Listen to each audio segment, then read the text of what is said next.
anytime anybody intends to communicate, the underlying purpose, the underlying reason for that communication is to persuade other people.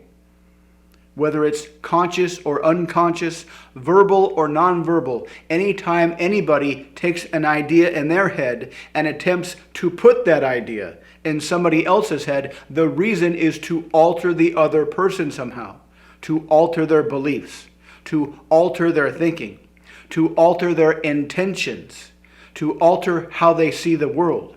The very first time you communicated, right after you were born, it was an instinctive desire to alter the behavior of the people around you. All communication is persuasion. And when we talk about persuasion, there's two very broad categories we can put persuasion into.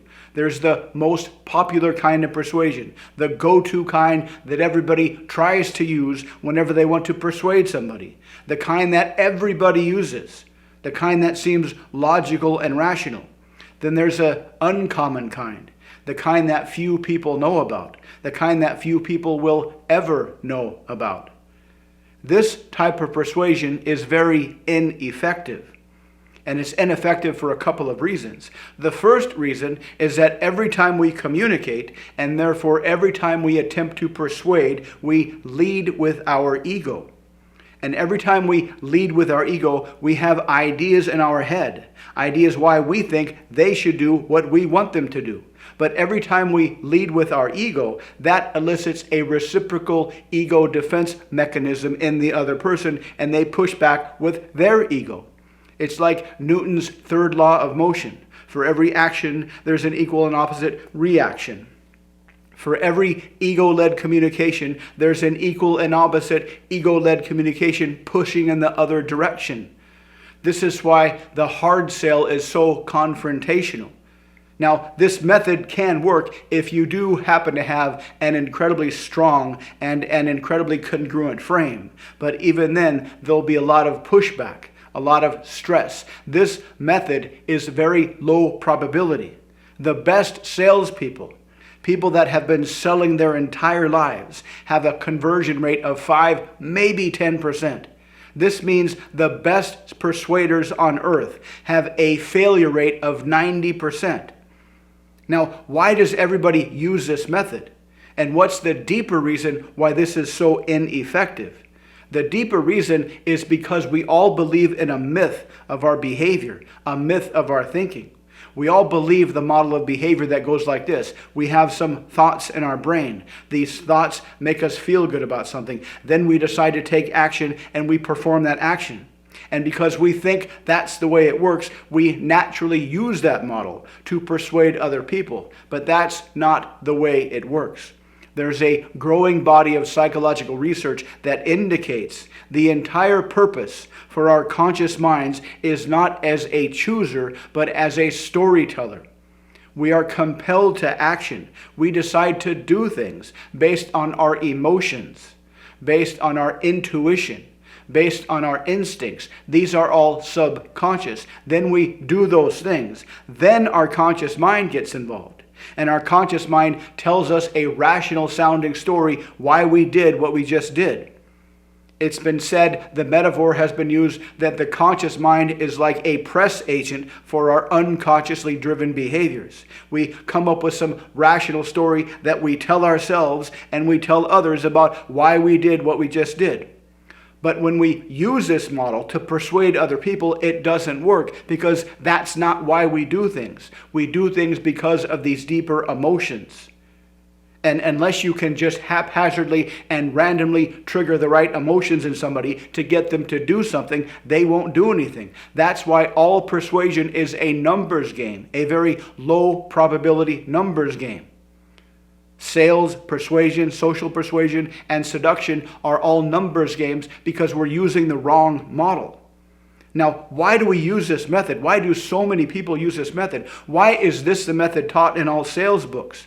Why is this the method taught in all sales seminars? Why is this method the one that you will learn if you get a job at a sales company and they teach you how to sell things to people?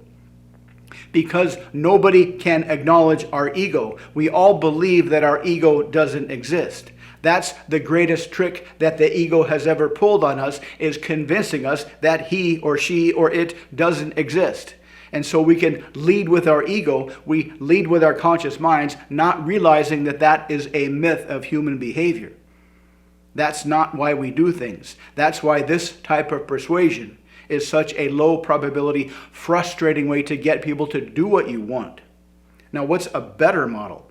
A better model is to acknowledge that we lead with our emotions, that our emotions drive our behaviors.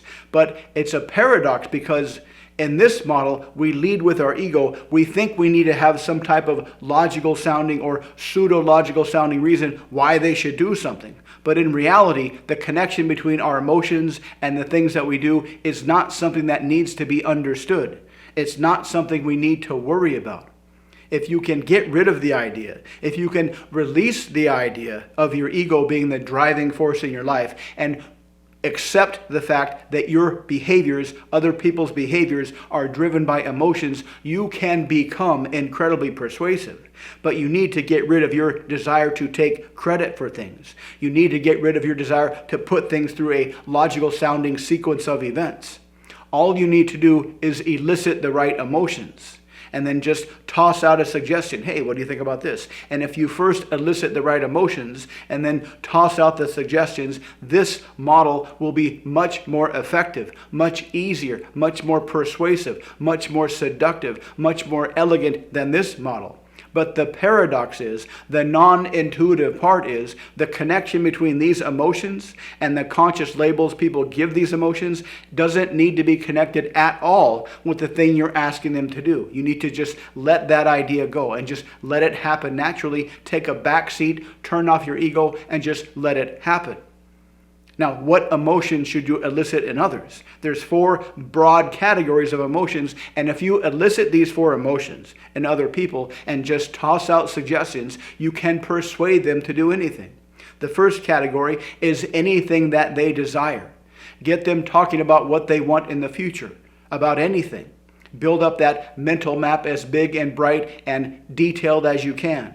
The second category is any good decisions they've made in the past where there was a positive outcome.